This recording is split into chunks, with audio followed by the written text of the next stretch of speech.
За сайн байцгаана та бүхэндээ. За сүүлд оруулсан бичлэг байгаа тийм ээ. За Commons Insight болон Caterpillar-ийн ET гээд компьютерийн шахны багшин дээр хэрхэн ажиллах вэ талаар сургалт орно гэд хэлсэн. За лайк, шеэр хийсэн бүх хүмүүстээ баярлалаа. За энэ удаагийн бичлэгээр болонгод Commons хөтөлбөрийн онцлогооны Insight болон Inline-ийн талаар сургалт орё богино хэмжээний. За энэ inline гэдэг энэ нэг адаптер байгаа. Энэ адаптер за энэ маань болонгод inline 6 7 тий inline 7-оос дотор хэд хэдэн төрөл байгаа. За inline бас mini гэдэг бас байна. За энэ хүн адаптер маань болонгод тухайн хөтөлбөрийн eSIM компьютерийг онцлогооны Insight гэсэн програмтай холбох дата мэдээллийг солилцох адаптер байгаа. За энэ маань болонгод Commons-ийн ингээд дэлхийн нийтээр таарсан байгаа бүх техникч нар ерөөсөө энэ багжаар энэ хөтөлбөрийг оншилж байна гэсэн. Жижигээс нь том хүртэл бүгдийг нь оншилж байна гэсэн. Бүх хүмүүс дэлхийн нийтээр энийг ашиглаж байна гэсэн. За тэгэнгүүт бидний хэрэгэлдэг тийм ээ сканер гэвэл бид нар бүгд сайн мэднэ 12-оос 24 вольт үздэг. За энэ сканер дээр маань болоод муу ялгаагүй Commons хөтөлбөрийн үзэх одоо үзүүлэлтэнд байгаа. Тэгвэл энэ дээр болонгод жижиг хөтөлбөрүүдийг үзэх байгаа. Энэ дээр болонгод жижигээс том хөтөлбөр бүгдийг хязгааргүй үүснэ гэсэн. Ерөөсөө л гол ялгаа нь энэ байгаа. За тэгэнгүүт автомашин дээр болонгууд автомашин дээр яг бидний мэддэг юм 16 пинтэй OBD2-ын залгуур байгаа. За уулуурхан машин тоногдох хөрөмж болон өөр барилгын тоногдох хөрөмжн дээр эсвэл генератор дээр болонгууд энэ 9 үлтэй энэ шум байгаа. За тэгэнгүүт өөр бас зарим нөхцөлд болонгууд ийм гурвалжин хөлтэй 120 Ом-ийн эсрэгүүсээр холбогдох энэ залгуур бас байгаа. Тэгэхээр нийтдээ хэдүүлээ ийм гурван төрлийн залгуур байх нь шүү дээ. Тэгэхээр тухайн техник дээр аль залгуур нь байна вэ гэдгээс хамаарат онцлогоогоо хэдүүлээ хийнэ гэсэн. Аль холбох коннекторыг ашиглах вэ гэдгээс хамаарна гэсэн. За тэгэнгүүт энэ 9 хөлтэй дээр болонгод тухайн техник дээр бол муу ялгаагүй 9 хөлтэй байх нь тий. За энэ хоёрыг хооронд нь холбоно гэсэн. За одоо болонгод хэдүүлээ болонгод энэ ширээн дээр юу байгаа юм бэ гэхлээр яг тухайн техник дээр байдаг цахилгааны хаараас ерөөсөө л жижигөөсөө хөлбөр нь энд байна гэсэн үг. Машины компьютер, хөдөлгүүрийн компьютер байна уу? Байна. Онцлогооны компьютер нь байна уу? Байна. За inline маань байна уу? Байна тий. Тэнгүүд энэ ханаас гарч байгаа 220 вольт хувьсгыг тогтмол 24 вольт гарах 12 вольт гаргах хөрөмж маань энэ ч байна гэсэн үг. За тэнгүүд одоо хэдүүлээ онцлогоогоо хийж эхлэе л дээ тийм ээ. За эхний тохиолдол болонгод та inline гэм үү? Inline ингээд өөрийнх нь таарах залгуур нь холбочлоо. За нөгөө талдаа тэгвэл яах вэ? Энэ USB оролтоор компьютертойгоо холбоно гэсэн үг. За тэгэнгүүт та эхний ээлжинд USB-гаа ингээд компьютертээр холболоо.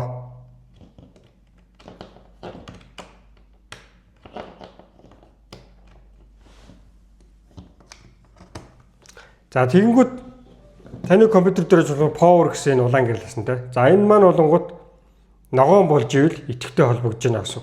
За тэгэхээр энийг яаж ногооруулах юм бэ гэхлээр та нөгөө онцлогооныхоо нөгөө эсвэлтэй шонгоо машиныхаа эсвэлтэй шон руу холбоно гэсэн.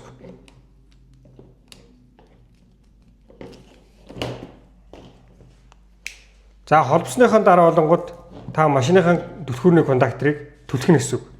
За тэгж түлхэхэд улаан гэрэл анивччих хэвээр. За аль нэг холболтон дээр энд бол 3 холболт байгаа. CAN 1 2 G1708 гэсэн энэ 3 төрлийн аль нэг нь асна гэсэн үг. За ингээ асан байгаа тохиолдол одоо та компьютер дээр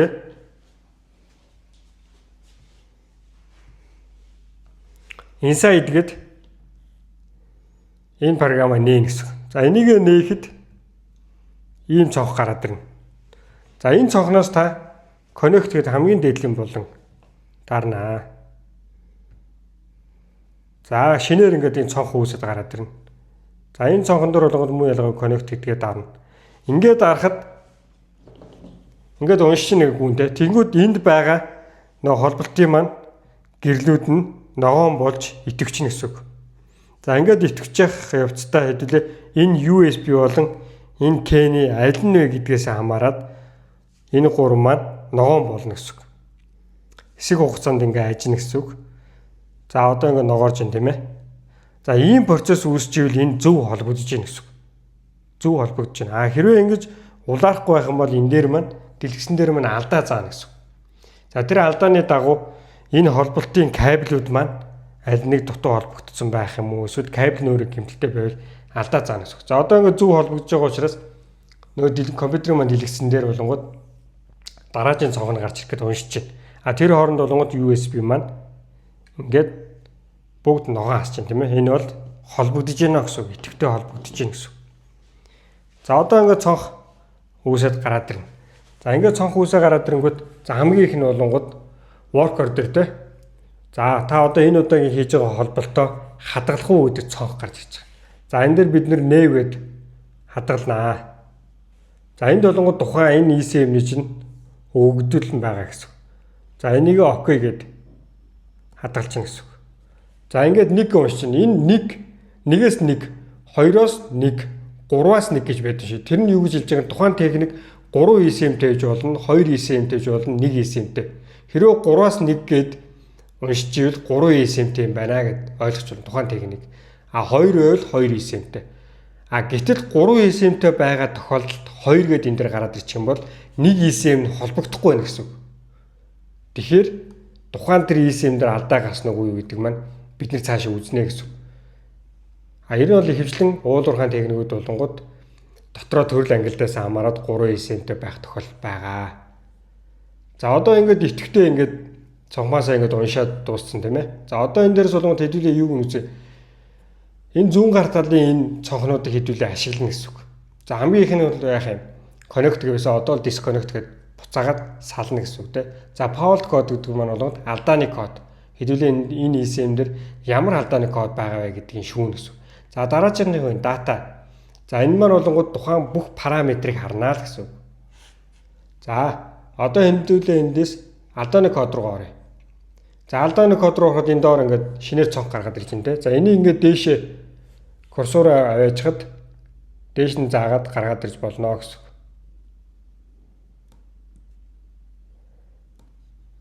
За идэвхтэй алдаанууд байна те. Актив гэдэг маань идэвхтэй. За тэгэнгүүт хэдүүлээ энэ дээрс идэвхтэй алдаа байгаа юм бол энийг заавал оншил засах ёстой гэсэн үг. Энэ актив болгох үндсэн бидний зорилго байна. За тэгээ актив руу оръё. Энэ дээр маус 2 удаа дарахад тухайн алдааны кодыг засах гарын агуулга гараад ирж байгаа. За тэгэхээр одоо хэдүүлээ нэг инсайдыг ашигласны давуу тал нь юу вэ? За энэ бол бидний сканер те. Энэ дээр кам солиуд байгаа орж үзэж болно. Гэтэл алдааны код гараад ирнэ. Тэр алдааны кодыг засах гарын агуулга байхгүй гэсэн. Гарын агуулга. Тэгвэл энэ inside гэдэг энэ маань болгоод Commons-ын яг үндсэн өөрийнх нь онцлогооны програм учраас энэ дээр бүх гарын агуулга байгаа гэсэн. Одоо энд схем байна. За тэнгууд энэ дээр ингээд тайлбарууд нь байгаа. Энэ тайлбаруудыг хэдүүлээ орчуулад үзчихнэ гэсэн. За тэнгуудын troubleshoot ингээд энэ доор нь идэвхтэй зис байна. Энэ зис рүү дарахад тухайн алдааны кодыг засах гарын агуулга нь хараад ирж байгаа. Та бүхэн маань энэ гарын агуулгаар л чинь одоо юу хин дээр step 1 2 3 4 алхам. Энэ 4 алхамны дагуу энэ алдааны кодыг алхам бүрээр нь онцлогоо хийхэд энэ алдааны код бүгд засагдана гэсэн. Гол давуу тал нь энээс ямар байх юм хэрэг энэ үздэг байх нь байна. Гарын агуулга арчигдаг. За одоо хэдүүлээ энэ дээрээс ингээд доошоо задлаад гарын агуулганд нь үзчихнэ гэсэн. Энэ ерөөсөө яг үйлдвэрлэгчийн хэрэглэж байгаа юм учраас 100% ориг байгаа юм. Гэхдээ хэдүүлээ энийг интернетээс онлайн ярьсаар татаад авч болно. Гол нь энийг нээх лиценз нь хэдүүлээ авах хэрэгтэй гэсэн. За одоо ингээд энэ алдааны код. Тэнгүүд энэ алдааны кодны энэ урдлын энэ нэмэх гэдэг энэ тэмдэг байна. Энэ тэмдэг дээр дарахад энэ алдааны код ямар үед ассан гэдгийг гараад ирнэ гэсэн. За тэрийг хэдүүлээ ингээд уншина гэсэн. Гол ерөөсөө энэ дээр ажиллах чадвар нь юу юм гэхээр энэ алдааны кодээр засах гарын агуулга сайн үзэж унших нь байна. За дээрэс нь энэ алдааны кодуудыг яг ямар үед ассан гэдгийг нь гараад ирэх нь байна те.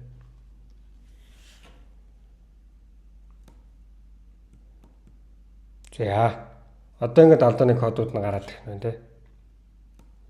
Энэ дээрээс л ерөөсөө хамгийн гол юмнуудаа харж нэс. За тэгэнгүүт энэ дээр нэг чухал юм бий. Хөдөлгүүрийн eSIM 2 моцгийг тоолно. Can on time гэдэг нь түлхүүрийг түлхээтэй байх үеийн моцаг. Одоо энэ дээрээс ингээд моцгийн сайдаар харуул. Can on time нь болонгод 6223 цаг 56 минут байна. А гэтэл доор нь юу гэж байна? Engine run time гэдэг энэ яг хөдөлгүүр асч эхэлсэн үеийн моцаг. Тэгэхээр бодит байдал дээр яг хөдөлгүүр ажиллаж эхлээд 6400 моцаг ажилласан байна. А түлхүүр түлхээтэй үед нь болонгод 6223 цаг ажилласан байна. Энэ хоёрын хооронд болонгод байгаа цаг нь болонгод зүгээр түлхүүр түлхээтэй машин асаагүй байж гэнэ л гэсэн. Нэгээс нь жолооч оператор түлхүүрээ түлхсэн хөгжим сонсох ч юм уу те эсвэл ингээд үйлчлэг онцлогоо хийгээд ээлж солих үе ч юм уу те тиймэрхүү үед байгаа цагийн зөрүү гэсэн. Тэгэхээр энэ алдаа хамгийн бодит алдаагаа хизээ ассан үзье гэвэл хөдөлгүүр урдлын нэмэгтээрээ дарлаад доош орлоо. Total engine horse гэдэг рүү орлоо. Хөдөлгүүрийн асаалтаа байгаа моцаага тоолчноо л гэсэн. За тэгэнгүүт энэ 3 гэдэг тоо маань болонгод энэ алдааны код 3 даасан гэсэн. А тэгвэл хамгийн их нь хизээ ассан гэхээр ламп гэдэг энийг доош гүйлгээд 6004 моцаг 49 минут 31 секундэд энэ алдааны код хамгийн их хэлсаад энэ хамгийн сүүлд нь ассан байна гэсэн. Ерөөсөө 3 удаа энэ тоонууд нь болонгод хэдэн удаа ассан гэсэн давтамжаал гаргаж ийн гэсэн. За тэгвэл за энэ алдааны код устгахыг гэвэл маус 2-аа дараад insert inactive. Одоо энэ ч өөр active гэсэн код байгаа учраас inactive болгож хэдүүлээ устганаа л гэсэн. Санаа юм. Тэгэхээр энэ алдааны код устгах уу гэсэн тий. За одоо дата. Хамгийн гол хэрэглэх юм нь болгоод алдааны код болон датаг харнаа. За дата руу оронгууд чинь ингээд all параметр тий бүх параметрыг харах юм уу эсвэл сонгож үзэх юм уу хоёр сонголт байгаа. За тухайн үед болонгууд энэ компьютерийн юм уу одоо үзүүлэлтээс хамаарат энэ маань өөрөө гацдаг асуудал байгаа. Тэгэхээр бүгдийг харахаар зарим тохиолдолд гацах. Одоо энэ ерөөсөө хөдөлгүүрийн бүх мэдрэгчүүд болон бүх орж гарч байгаа сигналуудын бүх мэдээлэл нь байна гэсэн. За тэгээд минимум болон максимум 2 утга нь байна гэсэн. Яг одоо үеийн хэмжилтийн утга нь гарч ийна гэсэн. Бас нэгж нь хойно байна гэсэн үг тий. За тэнгууд энэ чинь ингээ бүх датанууд нь бол энэ чинээс хэдүүлээ сонгож үзэж болно гэсэн. Эндээс. За. Одоо дата руу эргээ оръё. За тэнгууд нэгээр нь сонгоо үзчихнэ гэсэн. Доотлих нь. Энэ 5 CM500-ийн ордлын нэмэх тэмдэг дээр дарлаа. Энэчнээс ингээд нэгээр нь сонгоо үзчихнэ гэсэн. За. Тэнгүүд энэ алдааны код одоо энэ гарч иж байгаа датагаа хэдүүлээ хадгалж болно гэсэн. За тоглоулын эндэтийн тоглоулах дээр дарчхад энийг хадгалж ийн гэсэн. Одоо та ингээд машина асаагаад хаазлаад өндөр хааз өгөөд ачааллуулад ингээ үзэж ин тэ. Энэ доор нь энийг одоо рекорд хийж ин. Энэ үзүүлэлтийг чинь бичиж авч яах гэсэн. Тэр үзүүлэлтийг идэвхжүүлсэн тохиолдолд энэ доор нь асж байгаа ногоон гэрэл байна тэ. Энийг хэмжигдэхүй явж ин. Энэ ногоон гэрлэр хэмжиж ин гэсэн. За одоо энийг стоплоод хаана хадгалах вэ гэдэг ингээ заагаад байгаа. За эн чинь өөрөө за хэдүүлээ десктоп дээр хадгалчих. Save-ийн дарлаа. Энэ дээр тайлбар бичиж болно. Бичихгүй ч байсан байна. За энийгээ доош нь гүйлгэлээ. Саяны орж ирсэн дата хадгалах чинь энэ дээр гараад ирлээ. Яваад орлоо. Одоо энийг чинь Excel файл дээр бүгдийг хадгалсан байгаа гэсэн. Энэ маань та бүхэнд ингээд онцлогоо хийх чинь төхөн болно гэсэн. За одоо ингээд хийзээ энэ он сар нь хийзээ. Ямар параметруудыг хадгалсан, хэдэн секунд ажилласан, дойлоор нь хүртэл ингээд хадгалж байна гэсэн. За одоо дараа нь болонгууд тест гэж юм те. За энэ тестэн дээр ингээ оронгууд энэ болонгууд харьцангуй нэг механик хөдөлгүүр байгаад байгаа. Бусад эдэнгүүд. За ингээ цахилгаан борсонготой үгүй бол одоо ингээ пен калаач нь цахилгаантай тиймэрхүү нэмэлт цахилгаан хэрэгслүүдтэй байвал тоноглогдсон байвал энэ дээр гараад ирнэ. Одоо бид нэг цилиндрийн кат-оф тест хийн энэ төр гээд ярьдаг штэ те. Тэд нар энэ дээр гараад ирнэ. Ингээ сонгоод next гэдэг энэний дарангууд энэ дээр гарч ирсэн командынхаа дагуу орчуулад үйлдэлүүдээ хийгээд байна л гэсэн үг. За дараа нь advanced easy.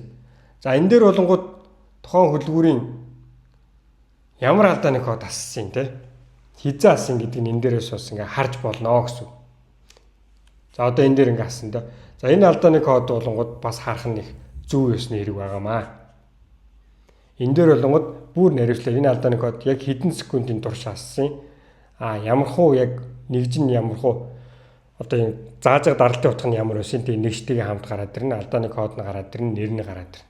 За түвшний зарцуулалт нь бас гараад ирэх нь байна. Энэ дээр ингээ гарч ирж байна те. Энэ үзүүлэлтүүдээс хэдүүлээ харчнаа гэсэн.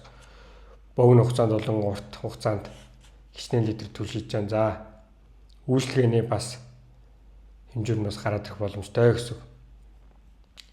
За дараа нь хэдүүлээ болоод за энэ дээр болонгууд нэг их ашлагдах боломж ирнэ ховор байдаг. Энийг болонгууд яг одоо яг үндсэн техникчнэр л ашлах боломжтой байдаг. За тэгэнгүүт work order. За одоо энэ болонгууд нөгөө өмнө хадгалсан бидний work order-ууд байна гэсэн үг. Та өмнө яг хизээ уншлаа. Одоо ингээд энэ цаг нь байна, он сар нь байна, он нь байна те. Хөлөөрөө марк нь байна. За энэ дээрээс зүгээр нэг юмыг анзаарч байна. Энэний уртлын нэмэх тэмдгийг ингээд дарлаа. Тэнгүүт ингээд энэ шилдэгээд байж ин те. Энэ маань болгоод өрдсөлж хадгалж яах гэсэн. Одоо шууд энэ дээрээс бид нэг ингээд x-лээд гараа авчих юм бол энүүгээрэл байна гэсэн. Хэрвээ disconnect-ийн даруул эн чинь өөрөө final гээд гараад ирнэ гэсэн. Төгсгөлийн одоо хадгалтаар байна гэсэн. За calibration гэдээ байна те. За одоо бидний ярьдаг нь chip tuning гэж яриад байдаг. Тэрийг бол энэ calibration-гаар хийнэ гэсэн. Ингэж хийгээд мэдээж тусдаа лиценз бас шаардна гэсэн. Тэгэхээр хэдүүлээ энэс цаашаа бас сайтар хүнзгөрүүлж үзэх боломж нь бас хомос байдаг. Биднэрт нэмэлтээр ирэх шаардлагатай гэсэн. За ерөнхийдөө бол нөгөө нэг яг инсайдн дээр болонгууд энэ алдааны код, дата мэдээлэл за advanced гэдгийг ашиглана. За тестийг бас ашиглах нь байна. За тэгээ work order-ыг харах нь байна, calibration гэдэг. Энэ үндсийн хэсгийг сайтар ашиглана гэсэн үг. За ийм байна. За энийг x-лээ. За x гарахаас өмнө одоо хэдүүл яах юм? Disconnect гээд гарах нь байна те. За disconnect-д дарлаа.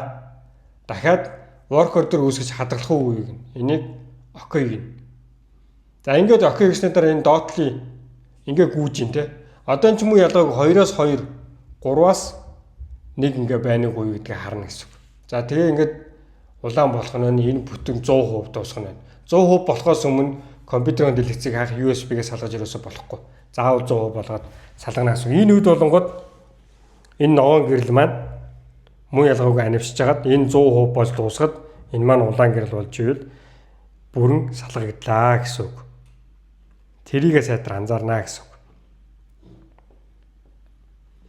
За өөр нэмэлтээр хэлэхэд за тухайн техникийн маань энэ цахилгааны оснууд нь салсан. За одоо энэ дэр 100% нь дууссан. Тэнгүүд яаж USB нөгөө ногоон байсан гэрэл маань бүр унтарчиж байна. За энэ бол ингээ бүрэн автоматар салчиж байна гэсэн. За нэмэлтээр ингээ хэлэхэд тухайн машины маань өөрийнх нь одоо цахилгаанууд ямар байх нь те хэд их удаа ашигласан дээр нь бол хатаа цахилгаанаас нь тасарсан эсвэл хөндөрдөг те дөргөө авахаараа залгагдаад салдаг энэ төр гээд тиймэрхүү гэмтэлтийн хэдий түгээмэл их байдаг юм аа. За тэгээд анхаарал тавьсан та бүхэндээ баярлалаа. Өшөө илүү пэйжээ дагаарай. Тэгвэл илүү их мэдээлэлтэй та бүхэн маань ойрхон байна шүү гэсэн үг.